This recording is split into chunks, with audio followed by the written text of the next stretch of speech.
Muito bom dia, comunidade CL, seja bem-vinda para mais uma edição do Desperta. Hoje, novamente comigo, César Calejon, nosso queridíssimo Leandro Demori, está transitando ali pelo interior do estado do Rio Grande do Sul, acompanhando a tragédia climática que acomete o estado desde a semana passada. E a gente vai entrar em contato com ele logo mais no N1, tá bom? No ICL Notícias, primeira edição, a gente vai falar com o Demori, vai falar com a Elo Vilela, vai falar com o nosso time de craques que está ali cobrindo a tragédia climática diretamente do estado para vocês. Muito bom dia, agora são 7h01. Estamos no ar pelas redes do Edu Moreira, do ICL e pelas nossas redes afiliadas, tá bom? Rádio, televisão, chegando aí mais longe com o jornalismo do ICL Notícias. Gente, hoje a gente vai falar um pouco aí a gente vai falar muito da questão da tragédia que acomete o Rio Grande do Sul. Vamos falar um pouco também de Petrobras, vamos falar do Eduardo Leite, tem um pouco de tudo hoje. O programa está recheado para vocês, então eu vou logo direto para a primeira notícia que eu quero trabalhar com vocês, porque a gente tem muita coisa para ver nessa uma hora de Desperta ICL do dia 15 de maio de 2024, agora 7h02, tá bom? Porto Alegre deve ter menor temperatura do ano nesta quarta. Hoje, Serra e Sul podem ficar abaixo de 0 grau. Previsão do INMET indica que a mínima da capital gaúcha deve ser de 7 graus de manhã, com a máxima não superando os 15. Essa notícia foi publicada nessa madrugada do dia 15, às 5 horas da manhã, pelo colega Claudinei Queiroz, na Folha de São Paulo, tá? Então, a frente fria que chegou ao Rio Grande do Sul nessa terça fez a temperatura bater o recorde de mínima do ano em todo o estado. No entanto, nessa quarta, hoje, a tendência é ter marcas ainda menores com novos recordes. Eu venho conversando, gente, com amigas e amigos que estão em Porto Alegre e que me dizem o seguinte: a urgência agora, considerando as doações, não é mais água. Aparentemente, segundo relato dessas pessoas com as quais eu conversei, a necessidade nesse momento, o que é mais premente, não é mais água. As pessoas precisam agora de agasalhos, higiene pessoal, cobertores e coisas que sejam necessárias para enfrentar o frio que está fazendo na região nesse momento, tá? Então, orientem as vossas doações, principalmente considerando produtos de primeira necessidade, higiene pessoal, cobertores, agasalhos e coisas desse tipo que sirvam para enfrentar esse frio recorde aí que está fazendo na região nesse momento, tá bom? Segundo os dados do Instituto Nacional de Meteorologia, a região metropolitana de Porto Alegre deve ter mínima de 7 graus durante a manhã, não superando os 15 durante a tarde. Nessa segunda, antes de ontem, né, perdão. Não ontem, né? As marcas ficaram entre 10 e 16 graus. Não, hoje é quarta, gente, perdão, na segunda-feira, tá certo, estou perdido aqui no tempo. Como a frente fria trouxe uma massa de ar polar seco, o céu ficará ensolarado, com poucas nuvens, mas o clima será gelado, sendo um estorvo para as equipes de resgate e voluntários que precisam enfrentar as enchentes na capital gaúcha e principalmente para a própria população, né, gente, que está ali já absolutamente desabrigada. Você tem um número imenso de pessoas que foram deslocadas das suas casas, que estão tendo que lidar com todo tipo de adversidade e agora se veem confrontadas com o frio também. O frio intenso chega ao estado, que tem mais de 267 mil lares sem energia e quase 160 mil sem abastecimento de água. E as baixas temperaturas agravam a situação de milhares de pessoas que estão alocadas em abrigos provisórios. Foi exatamente isso que eu salientei aqui para vocês. Segundo a Defesa Civil, mais de 530 mil pessoas estão desalojadas e quase 80 mil estão em abrigos públicos. Além da Grande Porto Alegre, o frio também deverá bater recordes na Serra Gaúcha e no sul do estado, além da Serra Catarinense. O INMET diz que alguns municípios dessas regiões deverão registrar temperaturas mínimas negativas e geada, que é a formação de uma camada de cristal de gelo sobre plantas e outras superfícies. Nesta terça, a cidade de Quaraí, na divisa com o Uruguai, teve a mínima de 1,8 graus Celsius. Já os municípios de Bagé, Canguçu, Dom Pedrito e Caçapava do Sul ficaram abaixo dos 4, tá? Então, gente, é importante que vocês orientem as doações para esse tipo de coisa que eu salientei agora, tá bom? Procurem aí no armário de vocês, com certeza você ainda tem uma coberta boa, você ainda tem um agasalho bom que vai servir para aquecer a população gaúcha que está precisando dessa ajuda nesse momento, tá bom?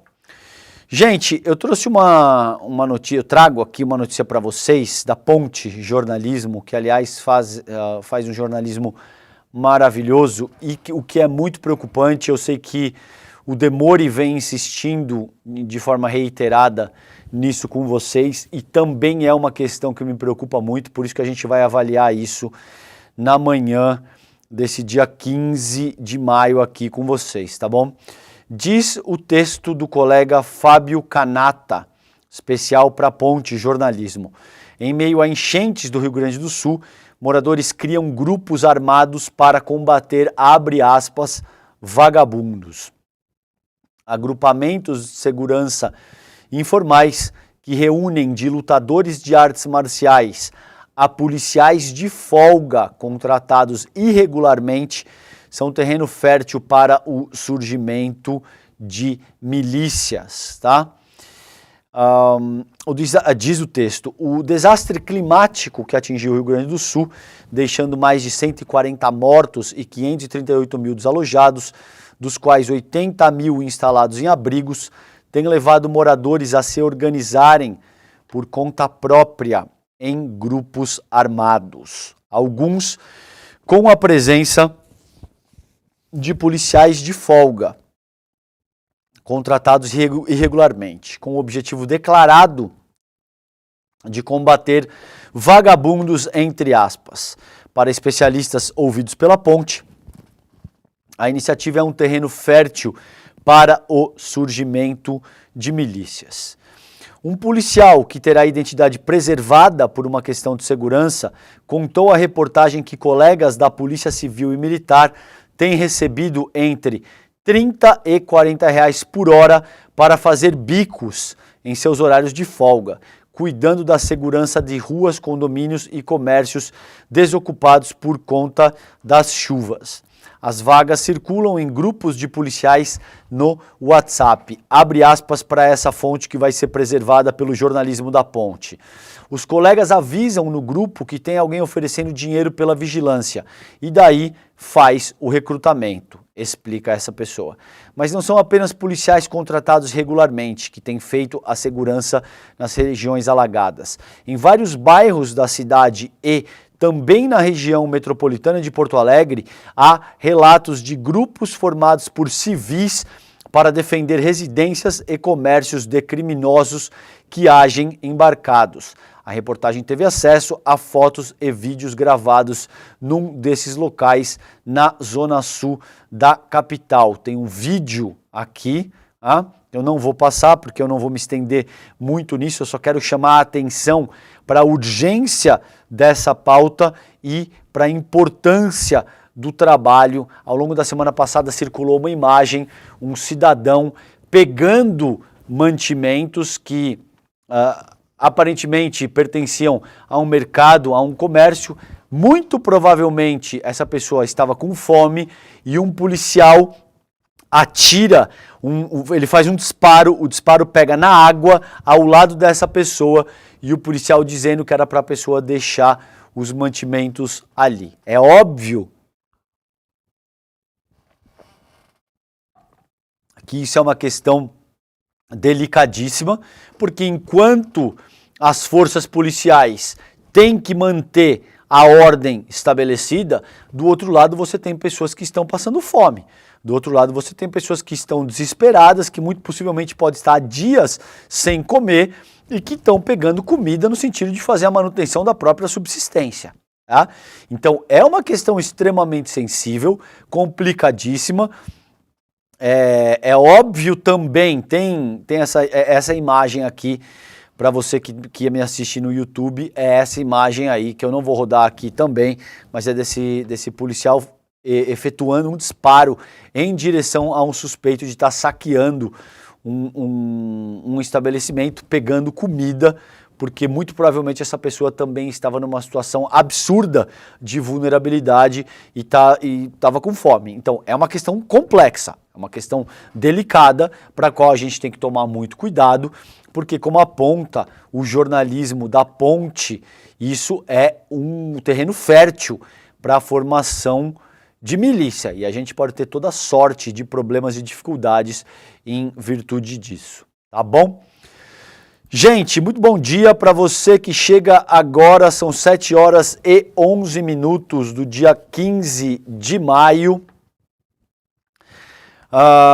Se você está chegando agora, eu já falei um pouco que Porto Alegre deve ter as melhores temperaturas do ano nessa quarta-feira, hoje, dia 15, e também já dei conta de como o jornalismo da Ponte indica que você tem a formação de potenciais milícias particulares que estão se formando no Rio Grande do Sul, no sentido de defender os comércios locais, de evitar saques e esse tipo de coisa. E esse é um processo, socialmente falando, complicadíssimo, para o qual a gente deve estar atento. 7 horas e 12 minutos nesse momento. Eu vou para a matéria da colega Fabiola Pérez no UOL, foi publicada às 4 horas da manhã de hoje. Sob pressão, o governo federal prepara programa para emergências climáticas. Esses programas serão muito bem-vindos porque a boa parte do recurso que está destinado para a região precisa ele precisa estar alocado. O governo federal, o governo municipal, o governo estadual, enfim, os gestores do poder público precisam precisam apresentar planos de trabalho, precisam indicar programas que sejam capazes de dizer, olha, tal recurso vai ser alocado aqui, aqui e ali. Muitas instituições, como o Banco dos BRICS, por exemplo, têm como premissa elementar de governança interna que você precisa demonstrar como é que você vai alocar o recurso que está sendo concedido. A gente vai falar disso ainda nessa edição do Desperta com vocês, tá bom? Então, diz o texto da Fabiola Pérez no UOL. Pressionado com a tragédia no Rio Grande do Sul, o governo federal agilizou a criação de um programa para enfrentar emergências climáticas. A ideia é reunir, no total, 23 ministérios sob o comando da pasta do Meio Ambiente. A proposta está sendo discutida por representantes dos ministérios e outros órgãos oficiais e precisa da aprovação do presidente Lula. A divulgação deve ser feita na próxima semana. O objetivo é organizar a prevenção a eventos climáticos extremos. O programa de enfrentamento a eventos extremos ainda não tem um nome oficial. Ele faz parte do Plano de Adaptação do Clima, lançado em 2016, mas que não chegou a ser implementado, tá, gente? O plano previa uma atualização a cada 4 anos, mas o segundo ciclo teve início em 2023, evidentemente porque entre 2019 e 2022, o Jair Bolsonaro governou o país e, como a gente sabe, o Jair Bolsonaro é um negacionista do clima, como toda a extrema-direita, em última análise, tá? Seria injusto dizer que somente o Jair Bolsonaro é um negacionista, não só do clima, mas da ciência de forma mais ampla. Essa é uma característica que marca o funcionamento da extrema-direita, não só brasileira também, mas ao redor do mundo. Eles negam a ciência porque a extrema-direita é boa para fazer populismo penal, atuar em cima de dogma religioso e criar pânico moral. Tá? É para isso que a extrema-direita serve. Para lidar com um problema de fato, aí eles já ficam absolutamente perdidos, tá bom? Fontes ouvidas pelo UOL afirmaram que a equipe deve trabalhar com prognósticos climáticos mais robustos com menos incertezas, tá bom? Então, interlocutores do Ministério do Meio Ambiente afirmaram que essa semana e a próxima serão decisivas no governo no que diz respeito à nova proposta. Atualmente, análises são realizadas olhando para o retrovisor, diz o pesquisador.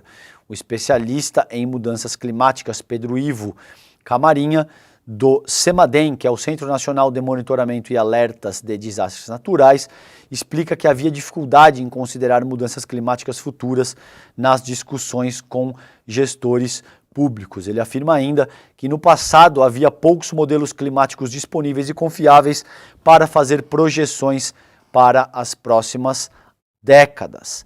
Mais modelos de projeções foram desenvolvidos e passaram a ser utilizados, segundo o Camarinha. A questão climática era um dos carros-chefes da campanha eleitoral do Lula em 2022, tá bom? Então, tá aí, essa notícia também é bastante importante. O governo federal está se movimentando fortemente no sentido de preparar um programa mais amplo para emergências climáticas, tá?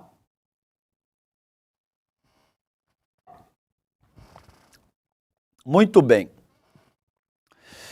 Gente, vamos lá, essa questão aqui também é muito importante, vocês vão ver isso ao longo do dia, a gente vai trabalhar isso com vocês no N1 também, e eu já adianto aqui no Desperta. Paulo Pimenta será ministro extraordinário da reconstrução do Rio Grande do Sul. Petista é atualmente chefe da Secretaria da Comunicação, a SECOM, reação à tragédia. Diz aqui o texto da Folha de São Paulo, na linha fina, que desgastou o governo Lula. A minha opinião, e aí evidentemente cada comunicador, cada jornalista vai ter a sua leitura própria. Não me parece que o governo Lula esteja desgastado em virtude da tragédia, principalmente porque a resposta organizada pelo governo Lula tem sido absolutamente robusta, né? No sentido de investir dezenas de bilhões de reais para endereçar a tragédia climática. Evidentemente existe um esforço da extrema-direita bolsonarista no sentido de dizer que o governo não está fazendo nada, no sentido de criar notícias falsas e todo tipo de coisa. Não me parece que para a população de forma mais ampla a gente tem que esperar um pouco ainda pesquisas que vão consolidar essa percepção. Não me parece que o governo Lula esteja desgastado nessa medida, tá bom? Diz o texto aqui das colegas Kátia Seabra e do Renato Machado para a Folha de São Paulo. O Palácio do Planalto escolheu Paulo Pimenta, atualmente no comando da SECOM, para a função de ministro extraordinário da reconstrução do Rio Grande do Sul, após a reação à tragédia no estado ter se tornado um problema no governo. Laércio Portela, que já atuou na comunicação dos primeiros mandatos do presidente Lula, assumirá interinamente o posto de Pimenta. A ideia é que Pimenta se encarregue de monitorar e coordenar as ações federais para o Estado. O anúncio oficial deve acontecer hoje, nessa quarta-feira, quando Lula vai ao Rio Grande do Sul. Lula vai hoje pela terceira vez em menos de 10 dias ao Rio Grande do Sul, tá? Então, é difícil afirmar que o governo está se desgastando, considerando esse nível de investimento de recurso financeiro, de atenção, de energia. Vocês lembram o que aconteceu durante a tragédia da Bahia, quando o Bolsonaro disse isso verbalmente? Isso não é a minha opinião, tá bom, gente? Não é o que eu acho. Tá gravado. Bolsonaro disse isso, ele verbaliza isso, eu espero não ter que voltar antes das minhas férias, quando da tragédia climática na Bahia. Então ele ficou ali passeando de jet ski e ele diz isso para um apoiador dele que diz, eu espero não ter que voltar antes das minhas férias. Tá? Esse é o nível do Jair Bolsonaro e tá aí a diferença entre um governo, você pode e deve criticar, mas que atua com um nível de estadismo que se espera quando a gente tem uma situação tão complicada quanto essa, e um lacrador como o Jair Bolsonaro, que se vale de populismo penal, de dogma religioso, de pânico moral, para sustentar o seu capital político e não tem absolutamente nenhum compromisso com coisas materiais e efetivas que sejam capazes de atenuar o sofrimento da população ou que sejam capazes de lidar com coisas que realmente importem para a vida social e política do país, tá bom?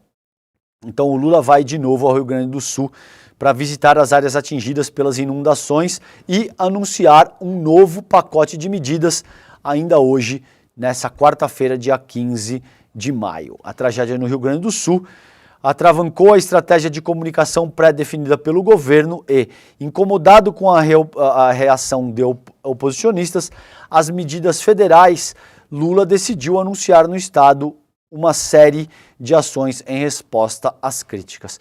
Evidentemente, essa é a interpretação dos jornalistas e da Folha de São Paulo. Não acho que a resposta do governo federal venha em virtude do incômodo do Lula, considerando as críticas e as notícias falsas e criminosas, muitas vezes, criadas pelo bolsonarismo. Acredito que isso tenha a ver com o senso de estadismo e com a importância que o governo Lula dá ao tema, tá bom? Mas tá aí Paulo Pimenta, novo ministro extraordinário de reconstrução do Rio Grande do Sul. Gente, para você que chega agora, muito bom dia, 7h22 dessa manhã de quarta-feira, dia 15 de maio, né? Agora a gente vai pro site do iclnoticias.com.br, você já sabe, sob o comando do queridíssimo Chico Alves, o iclnoticias.com.br traz um conteúdo de primeiríssima qualidade, de jornalismo de primeiríssima qualidade, muitas vezes, gente, antecipando aquilo que sairá nos outros veículos em 2, 3, 4 dias, às vezes uma semana, tá bom? Então, quer se manter bem informado? Já sabe. Acordou, tá tomando seu cafezinho, acessa ali iclnoticias.com.br. A notícia de hoje, aqui a primeira que eu vou trabalhar com vocês, é do Eduardo Leite, é criticado por preocupação com o impacto de doações no comércio do Rio Grande do Sul. A gente separou aqui, essa entrevista foi concedida à Band News, tá bom? A entrevista do governador do estado do Rio Grande do Sul, Eduardo Leite, foi concedida ontem, dia 14 de maio, terça-feira, para a Band News. A gente separou aqui para vocês. Vamos dar uma olhada, vamos escutar o que diz o governador do estado do Rio Grande do Sul em meio à maior tragédia climática da história do Brasil, que varreu o estado que ele governa. Vamos lá, Vitinho, se você puder soltar já, vamos dar uma olhada. Pedir à nossa equipe aqui é que ajude a estruturar, na medida do possível, ferramentas e canais para que aquelas pessoas de outros locais que queiram fazer doações possam fazer essas doações também, ajudando o comércio local, que está impactado. porque, na verdade, quando você tem um volume tão grande de doações físicas chegando ao Estado, há um receio, pelo que nós já observamos em outras situações, em outras circunstâncias, sobre o impacto que isso terá no comércio local, né? Que pode, na verdade, você tem uma cidade que está impactada, o comércio que foi impactado também, e o reerguimento desse comércio fica dificultado na medida em que você tem uma série de itens que estão vindo de outros lugares também do país. Então tá aí, tá bom? Então vocês ouviram, né? Não sou eu que estou dizendo, não é a minha opinião.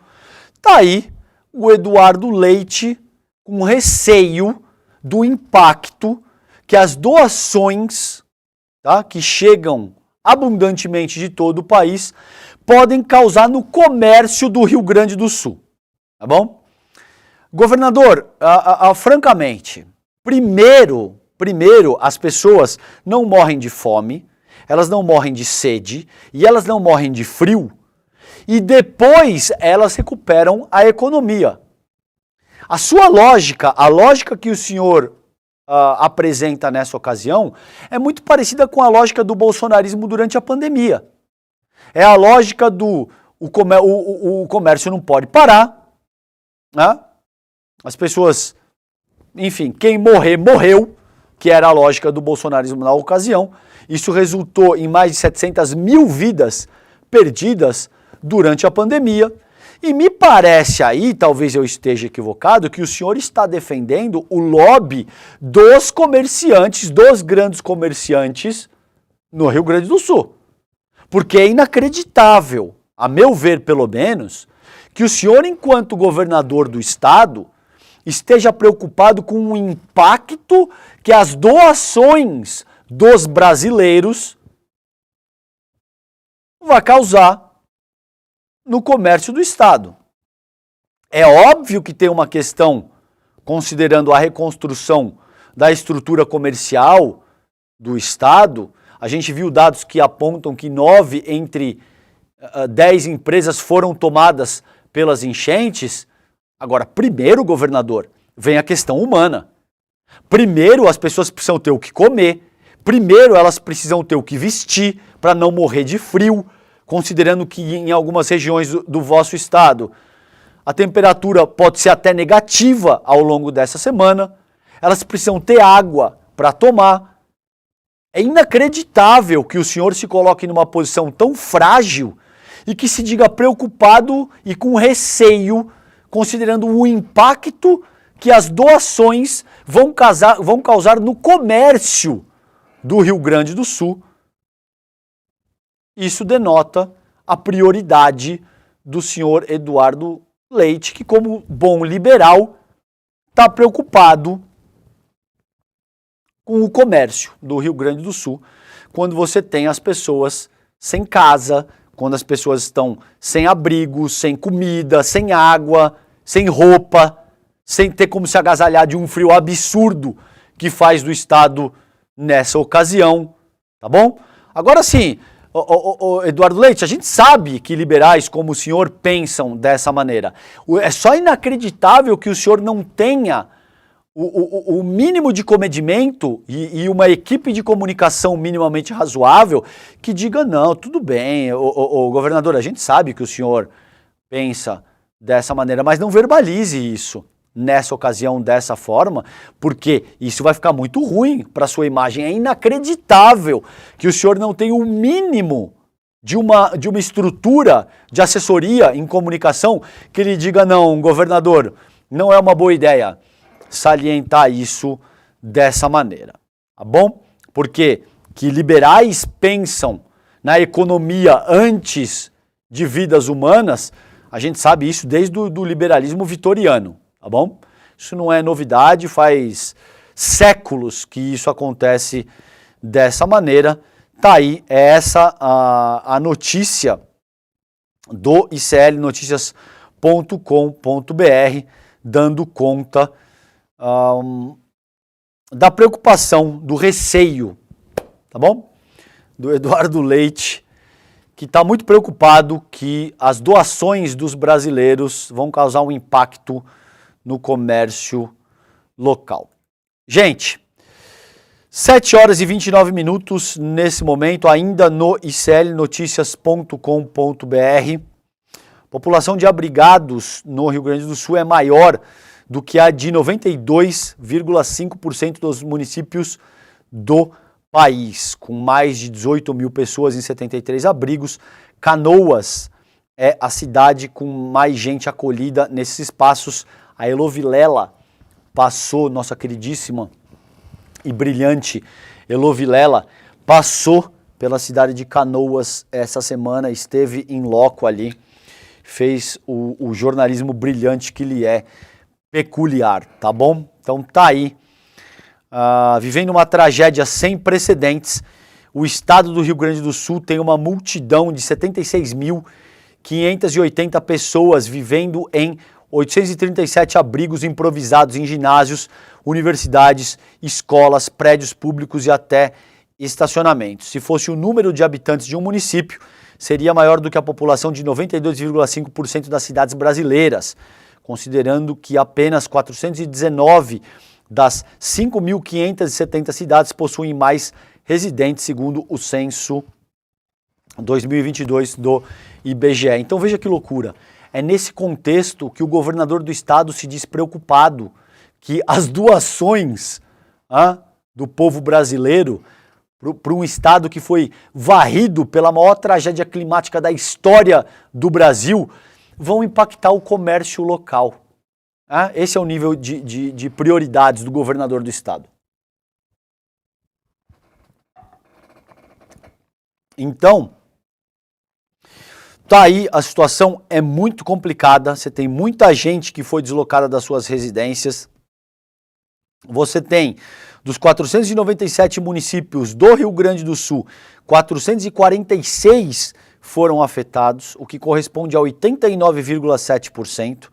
Na manhã de ontem, o nível do Guaíba, que banha a Grande Porto Alegre, atingiu a marca de 5,21 metros, o recorde histórico na semana passada foi de 5,33, hoje baixou um pouquinho, mas as últimas notícias que eu tenho, precisa ver como é que isso vai ao longo do dia, mas o nível continua altíssimo, acima de 5 metros ainda, então continuem doando nessa ocasião, principalmente agasalhos, cobertores e itens de primeira necessidade, tá bom? Como higiene pessoal e outros itens de primeira necessidade. A despeito da preocupação do governador do estado que as doações possam causar impacto no comércio local, toda a infraestrutura civil do Rio Grande do Sul foi arrasada, gente.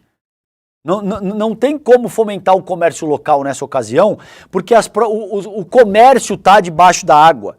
As pessoas estão sem dinheiro, elas não têm como fazer nenhum tipo de aquisição.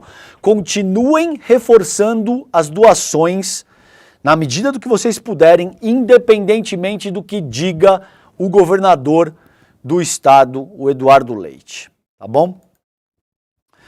Gente, isso também vai ser um destaque enorme ao longo do dia. Eu não vou me estender muito aqui, porque seguramente o Edu Moreira vai trabalhar desse tema no N1, tá bom? No ICL Notícias, primeira edição. O Edu é um craque nesse tema e eu também estou ansioso para que a gente tenha acesso ao que vai dizer o Edu Moreira sobre esse tema, que é Lula demite Jean Paul Prates da presidência da Petrobras. A gente sabe, isso é público e notório, que havia ali um embate com o Rui Costa da Casa Civil, havia um embate com o Alexandre Silveira de Minas e Energia, isso é público e notório, todo mundo sabe. Eu ouvi fontes que me deram conta também que a FUP, que é dos petroleiros, ali o sindicato dos petroleiros estavam organizando uma greve, isso também iria gerar um certo desgaste. O Lula já estava ali com até a tampa com essas questões, e parece que o Prates sofreu um desgaste, segundo interlocutores com os quais eu conversei, porque não foi capaz de reverter ali o caráter mais privado, sobretudo, principalmente considerando a governança da Petrobras, que a empresa ganhou desde do Pedro Parente, enfim, uma série de coisas aí. Essa é uma questão que vai ser trabalhada ao longo do dia. Eu não vou me aprofundar nessa análise, vou deixar isso para o nosso querido Edu Moreira, que é um craque dessa temática, entende muito mais disso do que eu, não tenho o menor constrangimento de dizer isso para vocês. A matéria do iclnoticias.com.br aponta uma série de coisas, considerando a questão dos dividendos da Petrobras, considerando uma nova avaliação, enfim, uma série de coisas que seguramente o Edu Moreira vai trabalhar a seguir no N1 com vocês, tá bom? Nessa ocasião, eu trago uma matéria dos nossos colegas da Fórum, a revista Fórum. Esse texto é do Marcelo Heiler, que te diz quem é Magda Chambriard, que é a nova presidenta da Petrobras, tá bom? Engenheira civil e ex-diretora geral da ANP, que assume o cargo do Jean Paul Prats. Então, eu trago isso para vocês nesse momento, que o presidente Lula demitiu na noite de ontem, terça-feira, dia 14, o Jean Paul Prats da presidência da Petrobras. O Jean Paul Prats soltou um comunicado dizendo que, de alguma forma, explicitando o embate com o Silveira e com o Rui Costa da Casa Civil, e de acordo com as primeiras informações, segundo esse texto dos colegas da Fórum, o Lula não estaria satisfeito com os resultados da presidência da Petrolífera, principalmente após o registro de prejuízo de 38% no primeiro trimestre, divulgado nessa segunda-feira. Para o lugar de Jean Paul Prats, foi nomeada a engenheira civil Magda Maria de Regina Chambriard, que foi diretora da Agência Nacional do Petróleo, Gás Natural e Biocombustíveis, a ANP, desde 9 de março de 2012 até 2016. Quem é a Magda? Ela nasceu no Rio de Janeiro, no dia 30 de junho de 1957, é engenheira civil, formada na Universidade Federal do Rio de Janeiro em 79, foi diretora geral da Agência Nacional do Petróleo, Gás Natural e Biocombustíveis. Em 89 concluiu a pós-graduação em Engenharia Química pela COP na UFRJ. Iniciou sua carreira na Petrobras em 1980 como engenheira estagiária, ou seja, é alguém que tem aí décadas e décadas e décadas de conhecimento na empresa. Em 2022 ingressou na ANP como assessora de diretoria. Em 2005 assumiu a Superintendência de Exploração da agência. Em 2006 assumiu simultaneamente a CEP, que é a Superintendência de Definição de Blocos, tá bom? Então tá aí um perfil breve da nova presidenta da Petrobras, que é a Magda Chambriard, tá bom? E aí eu trago na sequência uma questão que eu achei importante também, considerando esse debate que vai surgir agora, principalmente como narrativa da extrema-direita, tá? Aí caiu o lucro da Petrobras por conta dos petralhas, por conta, enfim, tudo isso vai ser dito, e eu achei importante salientar essa matéria do colega Vinícius Konchinski, do Brasil de Fato. Ele publicou isso ontem, às 8h27 da noite. Dólar e combustível mais barato reduzem lucro na Petrobras no início de 2024. O valor dos combustíveis vendidos no país caiu 7,8% em 3 meses e 16% em um ano. Então, em alguma medida, gente, existe uma correlação muito direta entre o lucro da empresa e o preço do combustível que você paga na bomba. Tá? Então não é à toa que o preço dos combustíveis caiu e que você começa a ter principalmente veículos da mídia corporativa que defendem um grande capital e tal, assumindo essa linha de raciocínio. Até aí tudo bem. O que é preocupante é que uma ampla parcela da população não tem conhecimento a respeito dessa temática e embarca nessa narrativa de forma crítica, sem entender exatamente o que está acontecendo nessa ocasião, tá? Então diz o texto do colega Vinícius. A queda dos preços dos combustíveis no país e da cotação do dólar frente ao real reduziram a lucratividade da Petrobras no primeiro trimestre de 2024. A estatal anunciou na última segunda-feira, antes de ontem, dia 13, que lucrou 23,7 bilhões nos primeiros 3 anos deste ano.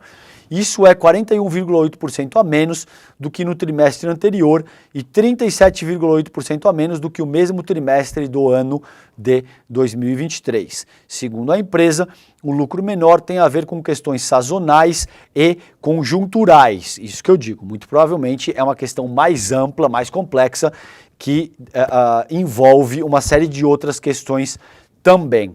No início do ano, a Petrobras tradicionalmente vende menos combustíveis, faturando menos. No primeiro trimestre de 2024, as vendas foram 5% menores que no último trimestre de 2023 e também 4,6% menores do que no primeiro trimestre do ano passado. O faturamento da empresa com a venda de combustíveis também foi menor porque o preço dos combustíveis caiu. O valor médio dos combustíveis vendidos no país baixou 7,8% em 3 meses e 16% em um ano. Nessa medida, gente, enquanto população, você que me escuta nesse momento, precisa definir se você prefere engordar o bolso do acionista ou se você prefere pagar menos pelo combustível quando você vai abastecer o teu carro na bomba, tá bom? Por fim, o dólar também comprimiu os ganhos da estatal. Foram 7 bilhões de reais com variações monetárias e cambiais. Ainda assim, para o diretor técnico do Instituto de Estudos Estratégicos de Petróleo, Gás Natural e Biocombustíveis, o INEP, Mahatma Ramos dos Santos, o resultado do trimestre foi positivo, abre aspas para ele. A Petrobras segue como uma empresa com forte capacidade de geração de caixa, sobretudo em virtude dos bons indicadores operacionais da empresa, aumento na produção de óleo e gás e o aumento na produção de derivados, sobretudo decorrente do maior fator de utilização do seu parque de refino, disse ele. Santos destacou que a estatal investiu cerca de 15 bilhões de reais nos primeiros 3 meses de 2024, 22% a mais do que no mesmo período do ano passado, tá? Eric Gil Dantas, economista do Observatório Social do Petróleo, ressaltou que a Petrobras distribuirá 13,45 bilhões em dividendos aos seus acionistas, referentes ao seu desempenho no primeiro trimestre desse ano, além da recompra de 1,15 bilhão em ações da companhia, o que também é considerado uma espécie de remuneração. Tá? A Petrobras informou que retornou 107% do investido a seus acionistas em um ano, considerando a valorização da ação e os dividendos pagos. Outras grandes empresas de petróleo retornaram, na média, 6,6% do investido. Tá bom? Então, tá aí. É importante a gente avaliar essa questão com muito cuidado e com o pensamento crítico, segundo o qual o ICL formula todos os seus programas e o seu jornalismo. Daqui a pouquinho eu tenho certeza que o Edu Moreira vai abordar esse caso com vocês, tá bom?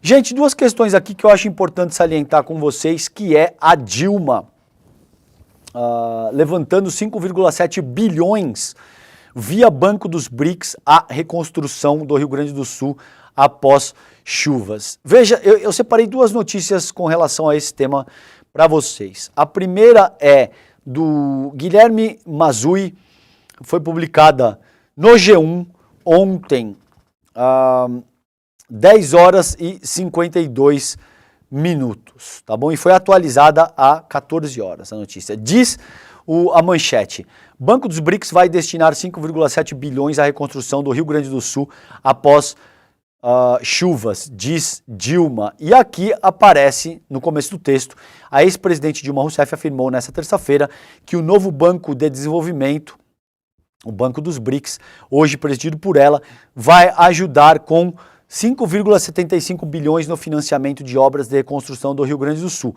estado que há 2 semanas passa pelas piores chuvas de sua história. A informação foi divulgada por Dilma Rousseff em uma rede sociais. Aí, o termo empréstimos só aparece aqui no terceiro parágrafo. Segundo Dilma, valor total em empréstimos foi acertado após conversas com o presidente Lula e o governador do Rio Grande do Sul, Eduardo Leite. Já a notícia do Estadão bota empréstimos logo no título. Diz o Estadão: Banco dos BRICS, chefiado por Dilma, vai liberar 5,7 bilhões em empréstimos ao Rio Grande do Sul. Eu conversei com fontes que estão diretamente relacionadas com essa questão e que, atuando no banco dos BRICS, inclusive, naturalmente eu não vou dizer o nome da fonte, porque isso envolve uma série de questões de confidencialidade e esse tipo de coisa, e que me explicou o seguinte: Calejão, não se trata de empréstimo, é transferência de recurso, tá bom? O que em inglês chama grants, e que o banco organiza esse tipo de transferência de recurso quando existem situações de calamidade pública, quando existe esse tipo de coisa. Então, se você quer usar o termo empréstimo, o termo adequado seriam empréstimos não retornáveis. Basicamente, são transferências de recurso.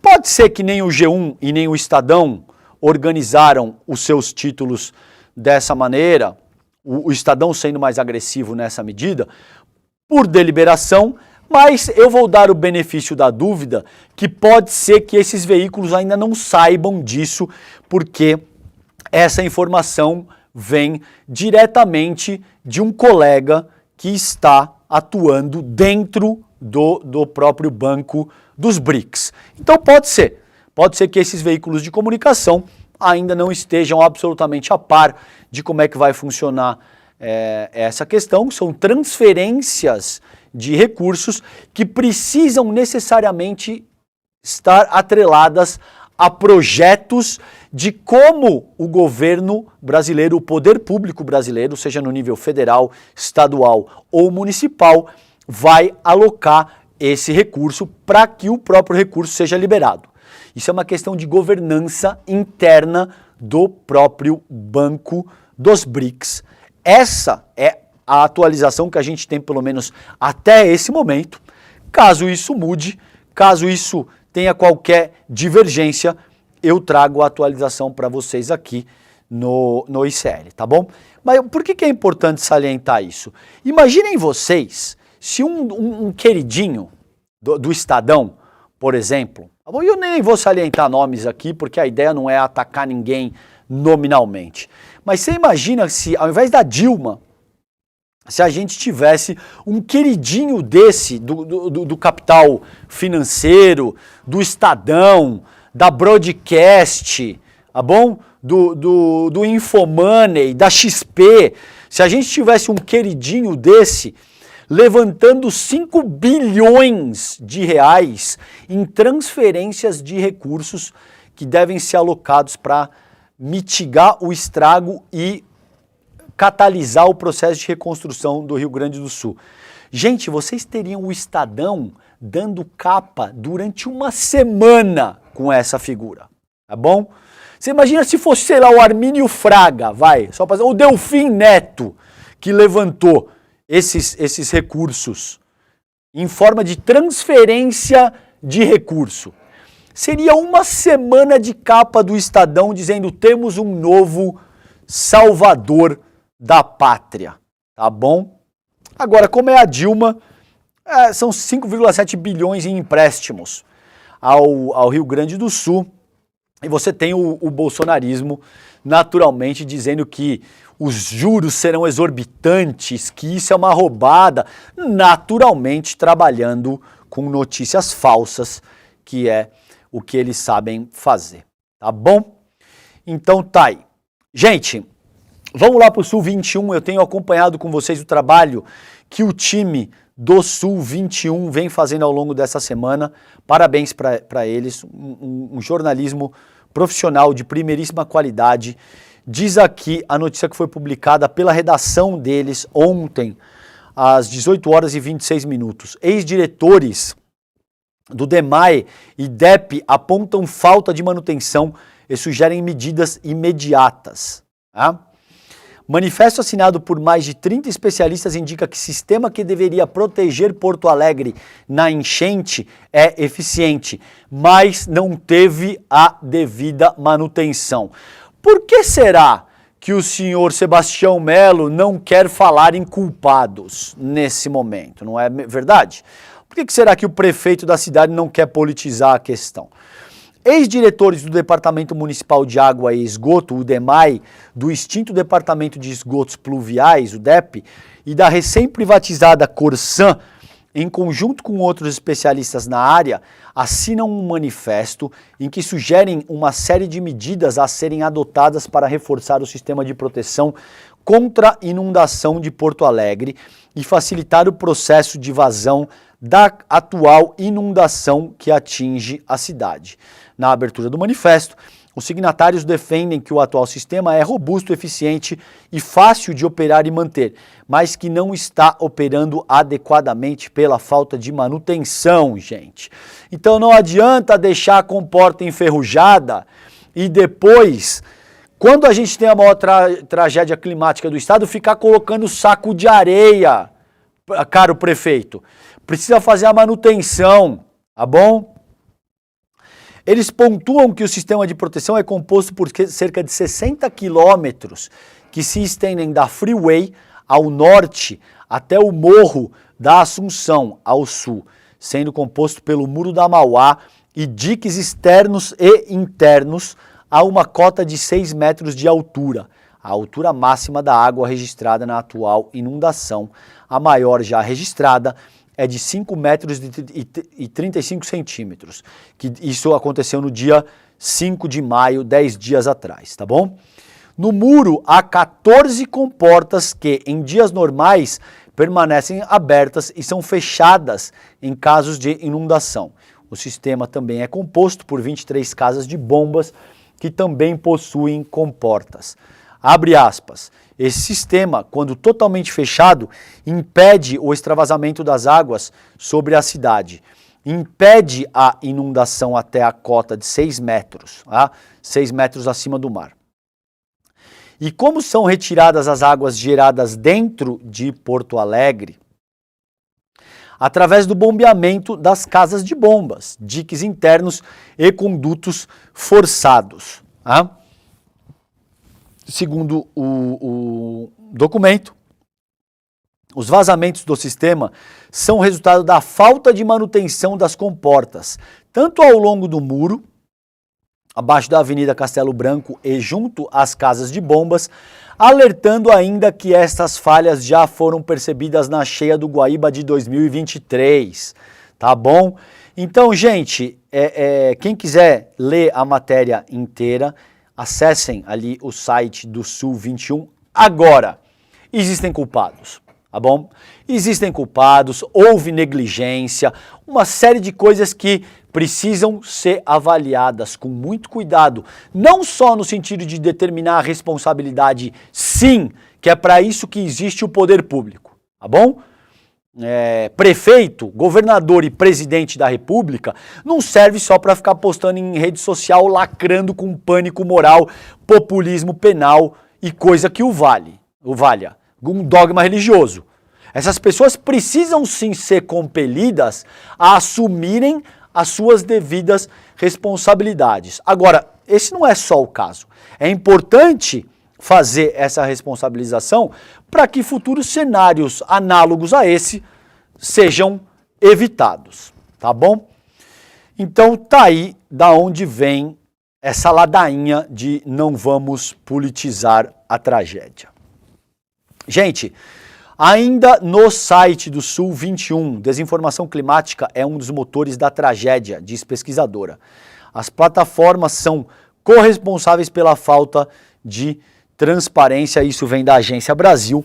Notícias falsas envolvendo críticas ao governo, negacionismo em relações às mudanças climáticas e teorias da conspiração sobre a tragédia têm marcado as postagens no que está acontecendo no Rio Grande do Sul, segundo Marina Loureiro. Ela é coordenadora de projetos do Laboratório de Pesquisa da Escola de Comunicação da Universidade Federal do Rio de Janeiro, a UFRJ, o NetLab, tá? De acordo com a pesquisadora, as narrativas difundidas pelos propagadores de fake news neste desastre se concentram em 5 eixos: afirmar que a resposta governamental tem sido insuficiente, negar a relação entre os eventos e as mudanças climáticas, inserir a tragédia nas pautas morais e em teorias da conspiração, eu não estou falando que é isso que eles fazem o tempo todo, inflar o papel de seus aliados na resposta à crise e se beneficiar da tragédia por meio de autopromoção, pedidos de doação e fraudes. Aspas para ela. Tais conteúdos atrapalham trabalhos de assistência à população atingida pelas enchentes e são utilizados por personalidades que buscam lucrar com a tragédia, bem como obter engajamento ou apoio político. Ao influenciar a política nacional por meio da disseminação online, a desinformação climática se tornou um dos principais motores da tragédia. Ou seja, essas pessoas não têm o menor limite moral e ético para absolutamente nada. E o único método eficiente para combater essa abordagem é judicializar. É fazer com que essas pessoas enfrentem as consequências dos seus atos criminosos perante a justiça. Não tem outro caminho. Tá bom, gente? Muito bem, gente. Nos minutinhos finais aqui, muito brevemente, porque eu ainda quero chamar uma conversa maravilhosa do Edu Moreira com o pastor Henrique Vieira, tem essa questão do Zanin ampliando a votação. Essa matéria da Carta Capital foi publicada ontem. STF, voto do Zanin amplia placar contra habeas corpus preventivo para evitar possível prisão de Bolsonaro por golpe. Então, de uma forma muito resumida, o que isso significa é que, ao que tudo indica, pelo menos não haverá habeas corpus preventivo contra a prisão do Jair Bolsonaro. Agora, naturalmente, já está na hora de se encerrar esses inquéritos. Os inquéritos estão se arrastando demais, isso vai criando um clima de perseguição política, isso vai criando toda sorte de dificuldades. Já existem provas cabais contra o Jair Bolsonaro, a meu ver, pelo menos, e eu não sou operador do direito, eu não sou jurista, formulador de doutrina, mas enquanto comunicador que acompanha diariamente o ânimo da população nacional, já está mais do que na hora, de se encerrar esses inquéritos, tá bom? Gente, e por fim também, muito brevemente, matéria do querido Brasil de Fato, tá bom? Da redação. Raio-X do massacre, veja em mapas e gráficos como Israel está destruindo a faixa de Gaza. Eu só queria lançar luz para vocês, antes de encerrar, que a gente tem o genocídio israelense ainda segue em Gaza, e isso é absolutamente estarrecedor. Eu vou continuar insistindo nisso, eu vou continuar dedicando meu esforço enquanto comunicador para lançar a luz sobre o que continua acontecendo em Gaza, tá bom? Gente, tem um encontro transformador também, com tudo que você precisa saber para enxergar a vida por uma nova perspectiva. A gente te convida a gente convidou e convida vocês também para assistir essa conversa do pastor deputado Henrique Vieira com o queridíssimo Edu Moreira. O pastor Henrique Vieira é uma figura impactante no cenário brasileiro, vocês seguramente o conhecem, reconhecida por sua defesa incansável dos direitos humanos e da justiça social. Ele é formado em teologia, sociologia e história e ultrapassou as barreiras e hoje lidera causas que vão além dos muros da igreja, lutando contra as desigualdades e as injustiças que permeiam a nossa sociedade, tá bom?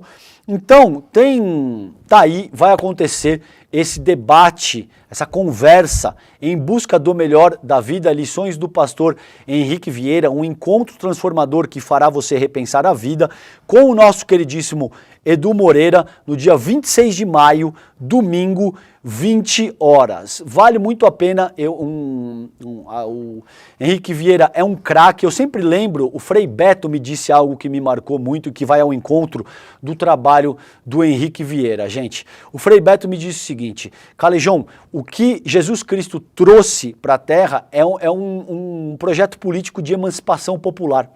Isso sempre me marcou, gente.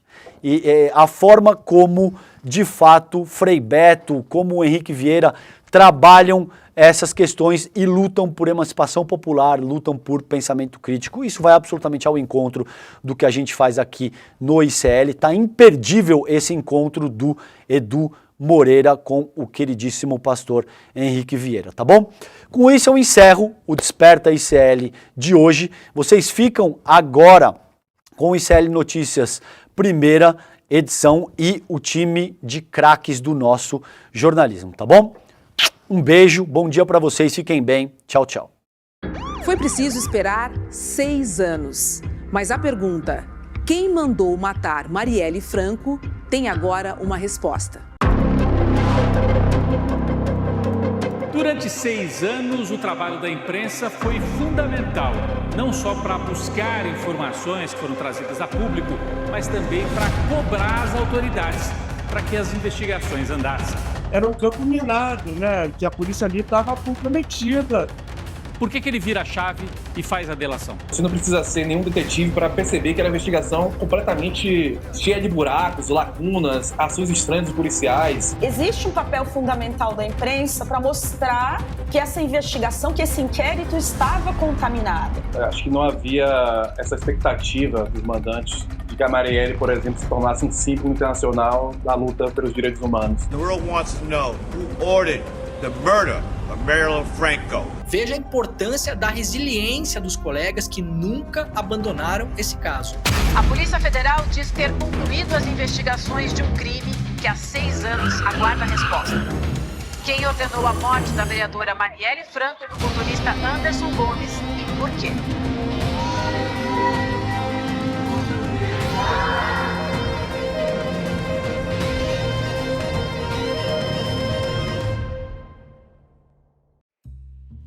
No Em Detalhes de hoje, eu converso com Valério Pilar, professor do Departamento de Ecologia do Instituto de Biociência da Universidade Federal do Rio Grande do Sul. A gente vai conversar sobre a devastação da vegetação nativa do Pampa e a sua relação com a tragédia climática no Rio Grande do Sul.